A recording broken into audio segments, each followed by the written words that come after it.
আমার কাছে সবুজ রঙের জামা পছন্দনীয়, আল্লাহু আকবার বলুন। হোসেন দেখি বলে না না, আমার কাছে লাল রঙের জামা পছন্দনীয়। এবার রহমাতুল লিল আলামিন জিব্রাইলকে ডেকে বলে, জিব্রাইল, তারা তো অন্য সময় কিছু চাইলে দুই ভাই একটা জিনিস চাইতো, এক রঙের চাইতো, এক জিনিস চাইতো। এখন আজকে দেখা যায় একজন সবুজ চায় আর একজন লাল চায়। এ জিব্রাইল। তারপরে আল্লাহ পাক রব্বুল আলামিন কুরআনুল কারীমের সূরা জিনের 25 থেকে 26 নম্বর আয়াতে বলেন, আলিমুল গায়বি ফালা ইযহিরু আলা গায়বিহি আহাদা। আমি আল্লাহ আমার গায়েব সম্পর্কে কারো কাছে বর্ণনা করি না, প্রকাশ করি না, ইল্লা তবে মানির তাদা মির রসুল, আমার মনোনীত রসুল ব্যতীত। সুবহানাল্লাহ। তার মানে কি বোঝা যায়?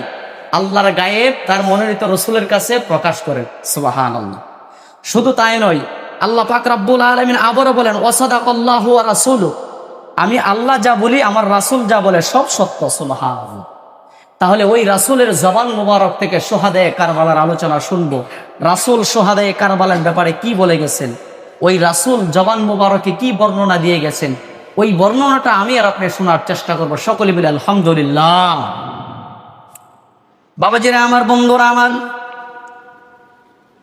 এই সোহাদায়ে কারবালা নিয়ে যদি আমি আর আপনি আলোচনা করি এবং শুনি, তাহলে চলে যেতে হবে খোলাফায়ে রাশিদিন যারা ছিল, খলিফার চেয়ারে যারা ছিল, খলিফার চেয়ার থেকে আলোচনা করতে হবে।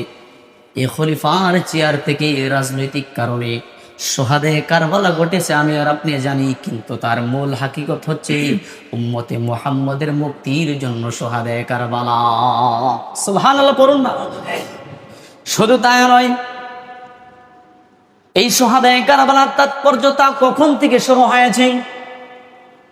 ঈদের দিনে আম্মা জান ফাতেমাতুজ জাহরা রাদিয়াল্লাহু তাআলা আনহার কাছে ইমাম হাসান ওয়াল হুসাইন সাইয়্যিদা শাবাবি আহলিল জান্নাহ, জান্নাতের দুইজন যুবক, জান্নাতের দুইজন সর্দার আম্মা জান ফাতেমার কাছে গিয়ে বলে, মা, আজকে পবিত্র ঈদের দিন, সকল সন্তানেরা নতুন জামা পরিধান করবে, মা আমাদেরকে নতুন জামা দাও।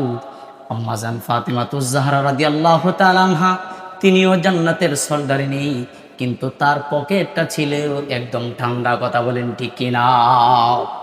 আমার মতো আপনার মতো আম্মা জান মা ফাতেমাতুজ জাহরা রাদিয়াল্লাহু তাআলা আনহার পকেট গরম ছিল না। এক হাদিসের মধ্যে আসছে, একটা ওড়না মুবারক হযরতে আলী রাদিয়াল্লাহু তাআলা আনহুর কাছে দিয়ে বললেন, স্বামী আমার, প্রতিদিন ঘরে ফিরেন খাবার ছাড়া, ইমাম হাসান ও হুসাইন খাবারের জন্য কান্না করে রাসূলুল্লাহর দরবারে পাঠিয়ে দেই, কোলে কৌশলে ছলে বলে বাল দিয়ে, ও আমার প্রাণের স্বামী, নেন ওড়না মুবারকটা বিক্রি করে হলো কিছু টাকা দিয়ে খাবার নিয়ে আসুন। সুবহানাল্লাহ। এই আম্মা জান ফাতেমাতুজ জাহরা রাদিয়াল্লাহু তাআলা আনহা, তিনার পকেট ছিলেন ঠান্ডা।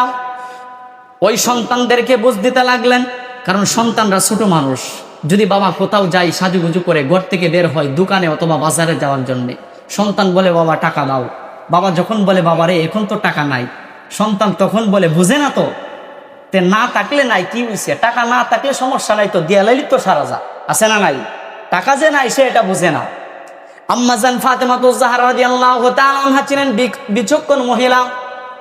তিনি বলে, হাসান হুসাইন, তোমাদেরকে যদি বুঝ দেই তোমরা বুঝ মানবা না, ছোট মানুষ, তবে শোনো, তোমাদেরকে আমি বেশি ভালোবাসি নাকি রহমাতুল লিল আলামিন বেশি ভালোবাসে? বলে, আম্মা, আপনার কাছে যে জিনিস চাই চাওয়ার পরে পায় না, কিন্তু রহমাতুল লিল আলামিনের কদম মোবারকের মধ্যে গেলে মিলে যায়। সুবহানাল্লাহ পড়ুন। তাহলে আপনার চাইতে আমার নানা রহমাতুল লিল আলামিন দো জাহানের বাদশা আমাদেরকে বেশি ভালোবাসে।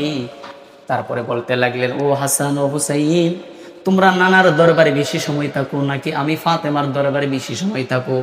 বলে, মা, রহমাতুল লিল আলামিনের হুজরা মুবারকের মধ্যে সারাদিন থাকি, রাত্রে হলে তোমার দরজায় আসি। বলে, বাবা, আমার দরজায় খাবার না পেলে কোথায় যাও? বলে, রহমাতুল লিল আলামিনের দরবারে যাই খাবার চাওয়ার জন্য, খাবার পেয়ে যাই অটোমেটিক। আল্লাহু আকবার বলুন। তাহলে আজকে কেন নতুন জামা আমার কাছে চাইতেছো? যে রহমাতুল লিল আলামিন তোমাদেরকে জান প্রাণ দিয়ে ভালোবাসে, ওই রহমাতুল লিল আলামিনের দরজায় চলে যাও। আল্লাহু আকবার বলুন। ইমাম হাসান ওয়াল হুসাইন সাইয়্যিদা শাবাবি আহলিল জান্নাহ দুই ভাই নানার দরবারে চলে গেলেন, গিয়ে বললেন রাহমাতুল লিল আলামিন, ঈদের দিন নতুন জামা, সুন্দর সুন্দর জামা সন্তানেরা পরিধান করবে, আমরা ছোট মানুষ ঈদ পালন করব, আমাদেরকে নতুন জামার প্রয়োজন আছে, আমাদেরকে নতুন জামা আপনি দিন। রাহমাতুল লিল আলামিন পেরেশানি হয়ে গেলেন, কারণ ছোট মানুষ বুঝবে না, বুঝাইলেও কোথায় থেকে এই মুহূর্তে জামা দেই এত সংক্ষিপ্ত সময়ের মধ্যে। রাহমাতুল লিল আলামিন নীরব হয়ে গেলেন। আমার আল্লাহ ডাক দিয়ে বলে, জিবরাইল লাব্বাইক, ও রব্বুল আলামিন বলেন কি হয়েছে? হযরত জিবরাইলকে বলা হলো, জিবরাইল রাহমাতুল লিল আলামিনের কাছে যাও, জিজ্ঞেস করো হাসান কোন জামা পছন্দ করে আর তার হুসাইন কোন জামা পছন্দ করে। সুবহানাল্লাহ পড়ুন না। জিবরাইল এসে বলেন, লাব্বাইক ইয়া রাসূলুল্লাহ, আসসালাতু ওয়াসসালামু আলাইকা ইয়া রাসূলুল্লাহ, আসসালাতু ওয়াসসালামু আলাইকা ইয়া হাবিবাল্লাহ। নবী গো, আল্লাহ পাক রব্বুল আলামিন জানতে চেয়েছেন জামার বাজেট হয়ে গেছে, জান্নাতি সুতার চাদর, জান্নাতি সুতার কাপড় দ্বারা এমনি করিয়া তাদের কাপড় নিয়ে যুক্ত করা হয়েছে। এখন বলুন হাসান কোন ধরনের কোন রঙের জামা পছন্দ করে, হুসাইন কোন ধরনের কোন রঙের জামা পছন্দ করে।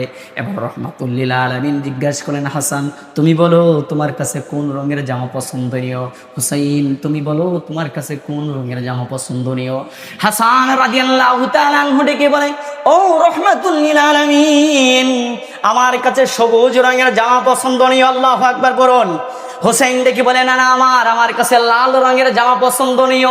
এবার রাহমাতুল লিল আলামিন জিবরাইলকে ডেকে বলে, জিবরাইল তারা তো অন্য সময় কিছু চাইলে দুই ভাই একটা জিনিস চাইতো, এক রঙের চাইতো, এক জিনিস চাইতো, এখন আজকে দেখা যায় একজন সবুজ চায় আর একজন লাল চায়। এ জিবরাইল বলো রে বলো, এই সবুজের মধ্যে কি হাকিকত রয়েছে, এই লালের মধ্যে কি হাকিকত রয়েছে। এবার রাহমাতুল লিল আলামিনকে হযরতে জিবরাইল আলাইহিস সালাতু ওয়াস সালাম বলতে লাগলেন, ইয়া রাসূলুল্লাহ, ইয়া হাবিবাল্লাহ, নবী গো, এই সবুজ রঙের জামার হাকিকত হচ্ছে আপনার আদরের নাতি হযরতে হাসান 20 পানের মধ্য থেকে দুনিয়া ত্যাগ করবে, আর তার সমস্ত শরীর একেবারে বিষের কারণে পুরা শরীর সবুজ রঙের হয়ে যাবে। আল্লাহু আকবার।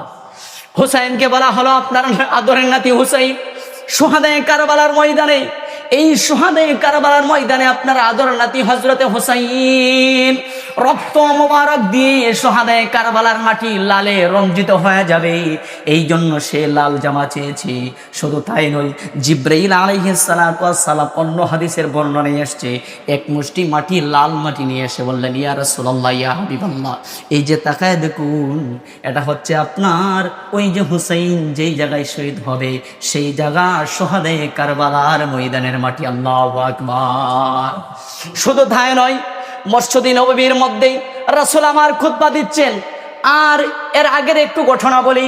রাহমাতুল লিল আলামিন একটা জায়গায় বসে রইলেন, এক উরাত মোবারকের মধ্যে ইমাম হুসাইন, আরেক উরাত মোবারকের মধ্যে নিজের উরতজাত সন্তান হযরতে ইব্রাহিম, এই দুইজনকে নিয়ে রাহমাতুল লিল আলামিন বসে রইলেন।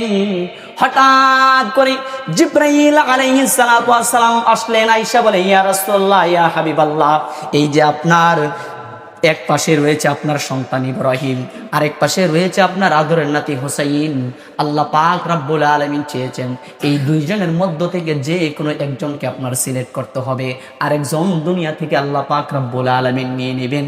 এখন বলুন আপনি কাকে বেশি পছন্দ করেন, কাকে বেশি ভালোবাসেন? সুবহানাল্লাহ। রাহমাতুল লিল আলামিন বললেন, এর জিবরাইল, আমার কাছে আমি চাই আমার হুসাইন দুনিয়াতে বেঁচে থাক, আল্লাহর যদি নিতে ইচ্ছা হয় আমার সন্তান ইব্রাহিমকে নিয়ে নে।